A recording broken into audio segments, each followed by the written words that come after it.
Oi, bem-vindo ao vídeo 3, né? Conforme eu combinei essa semana, todo dia um vídeo de biomimética, pra gente fazer o nosso esquenta pra palestra de sábado, dia 4, lá do Setor Criativo Sul. E eu tenho gostado bastante do feedback que eu tô recebendo do pessoal que tá acompanhando os vídeos, tá vindo perguntas, tá vindo comentários, e isso é muito legal, porque dá uma força e dá muito mais inspiração pra gente continuar. Então eu resolvi fazer esses vídeos para começar a trazer um pouco o tema da biomimética e explicar também de onde vem a biomimética, essa origem e as abordagens que a gente tem atuado hoje com a biomimética. Então, nos vídeos anteriores eu falei sobre a biomimética numa abordagem filosófica e como que a filosofia da biomimética é aplicada na nossa vida profissional e pessoal. E hoje, nesse vídeo da quarta-feira, eu vou falar da biomimética como ciência, que eu acho que é uma das maneiras mais comuns que as pessoas conhecem a biomimética, né? A biomimética, ela é de fato apresentada como uma ciência, e parece uma bobagem falar isso, assim, é uma ciência, mas existem critérios para determinar se algo é uma ciência ou não. E aí, resgatando um pouco isso, o que é ciência mesmo, né? A gente vai esvaziando um pouco as palavras, os sentidos ao longo do tempo e esquece exatamente o que são as coisas. Então, quando a gente está falando de ciência, de algo que é uma ciência, significa que existe um método, que existe uma sistemática, que ela é repetida e chega-se a um resultado igual ou equivalente ao que é proposto. Então, você faz uma vez, você transforma isso numa sistemática, você oferta isso para outras pessoas, elas repetem e elas chegam aos mesmos resultados. Então, para uma coisa ser considerada ciência, ela precisa estar dentro desse parâmetro, desse escopo, né? E a biomimética, ela tem um método, que é o Biomimicry Thinking, que é o tema dos próximos vídeos, né? Por isso que ela foi considerada como uma ciência. Hoje a biomimética está dentro do Arizona State University, que é uma universidade lá nos Estados Unidos, e ele é um mestrado dentro das ciências naturais. Então ela faz parte das ciências biológicas. E é um pouco difícil de encaixar a biomimética dentro de alguma ciência específica, por exemplo, ciências sociais, ciências aplicadas, ciências naturais, porque ela trabalha de maneira multidisciplinar e integrando, né, diversas outras participações científicas. Então, ela não pertence nem à biologia, ela não pertence ao design, ela não pertence à inovação, à administração, aos negócios, à engenharia, mas ela integra todas essas áreas. Eles decidiram colocar dentro das ciências biológicas porque isso começa a trazer uma nova abordagem para uma área que tradicionalmente ficou dentro do âmbito da pesquisa científica natural, que é a biologia. Então, eles quiseram trazer esse rompimento, essa reflexão, e, portanto, colocaram dentro da área de ciências biológicas. Mas isso não quer dizer que ela pertence às ciências biológicas, né?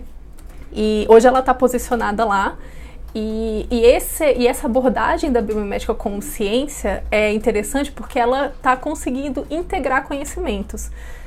Ao longo da história, a gente fez uma produção massiva de conhecimento científico e muito especializado, né? Então, se você já ler um artigo científico, se você é biólogo, você sabe do que eu estou falando. Quando você lê um artigo científico de biologia, por exemplo, a gente vê que tem um rigor técnico e tem jargões e tem palavras que são bem próprios daquela área.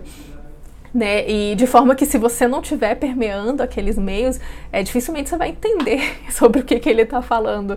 E o interessante da biomimética é que, por não entrar em nenhuma área, por não pertencer a nenhuma área, ela está conseguindo pegar essas características de áreas diversas. Então, a gente pega a pesquisa biológica, que foi consolidada e construída por séculos aí, dentro da nossa cadeira científica de biologia. A gente pega pesquisas da botânica, a gente pega pesquisas de inovação, a gente pega pesquisas sociais, e a gente integra tudo isso dentro de uma ciência integrativa, que é a biomimética.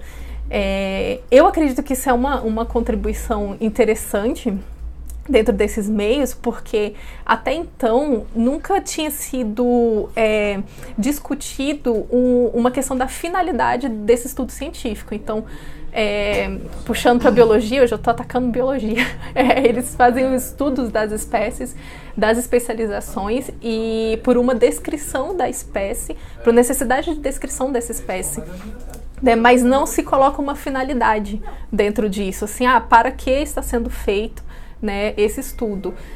E também não é um objetivo da biologia dar essa finalidade, né? A biologia é o estudo da vida, então ela está dentro do âmbito dela, certo? Então a biomimética ela consegue pegar esses estudos e destinar a uma finalidade e uma aplicação humana. E aí imagina a riqueza que existe dentro de universidades e de laboratórios, e a quantidade de coisas que estão sendo estudadas e desenvolvidas e que a gente pode usar como um arcabouço para o nosso desenvolvimento de inovação.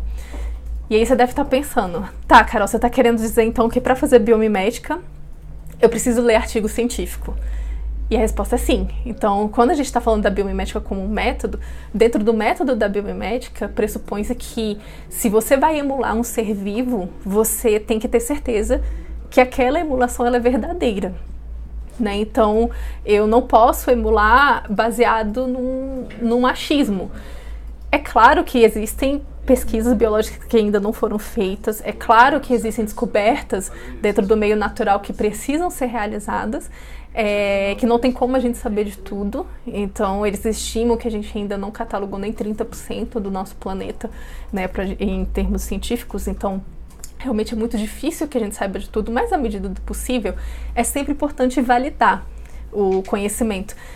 E nos estudos lá de biomimética, a gente estava fazendo, em uma das imersões que eu participei, um estudo de uma alga, e eu tinha uma hipótese de que a ranhura da folha da alga beneficiava diversos, o fluxo de água que passava por ela, né?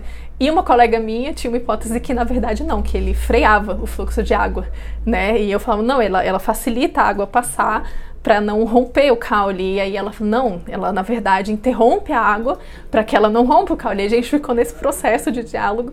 E a gente começou a fazer pesquisas biológicas para comprovar, para ver se aquela forma realmente impactava naquilo. E aconteceu que não tinha nenhuma pesquisa que comprovava nem que melhorava o arrasto ou piorava o arrasto. A gente não conseguiu comprovar isso cientificamente. E é normal, então a gente acabou optando por usar uma espécie que a gente tinha certeza de uma qualidade científica dentro daquilo. Então a resposta é sim, quando a gente está emulando a natureza para valer, é muito importante ter um respaldo científico, até porque a nossa desconexão com o meio natural hoje, ela tá um pouco grande, e aí é muito comum a gente trazer a lógica humana para dentro da natureza, aplicar e achar que aquilo é verdade, né? Então a biologia, a botânica, com todo o trabalho lindo que eles fizeram ao longo dos séculos, está dando pra gente um arcabouço de estudos e que a gente pode usar para dentro da área de inovação. Então, além dessa posso dizer, benefício científico que a biomimética está trazendo hoje para dentro da academia, tem também os benefícios que estão acontecendo dentro das ciências naturais, das ciências sociais e de ciências aplicadas e de artes aplicadas, né, que é como o design, por exemplo, né? Então, no último Fórum Mundial das Águas, que aconteceu aqui em Brasília, eles fizeram um relatório que falava de soluções baseadas na natureza. Então, propondo como maneira de inovação e como ponto de partida de inovação e desenvolvimento de soluções sustentáveis a própria natureza, no âmbito da inspiração e no âmbito da emulação. Né? Então, eles pegavam de ponta a ponta e no âmbito do uso da própria natureza mesmo, bioutilização, que a gente chama, utilizar plantas e seres vivos no tratamento de água. Né? E eu considero isso um impacto dentro das ciências sociais e de artes aplicadas, porque a gente está começando a ver uma mudança de paradigma, né? Uma mudança de como inserir a natureza dentro dessas discussões. E fora as últimas reportagens, né, que estão colocando agora o designer de produto biomimetizados como uma tendência de mercado aí, dentro das áreas sociais e de design aplicado. Então, era isso que eu queria trazer sobre reflexão de biomimética no campo da ciência. Se você é um cientista, aproveite para usar a biomimética, ela pode abrir vários campos e trazer diversos tipos de reflexões sobre isso. E amanhã tem mais vídeo de biomimética como método. Até amanhã, gente. Tchau!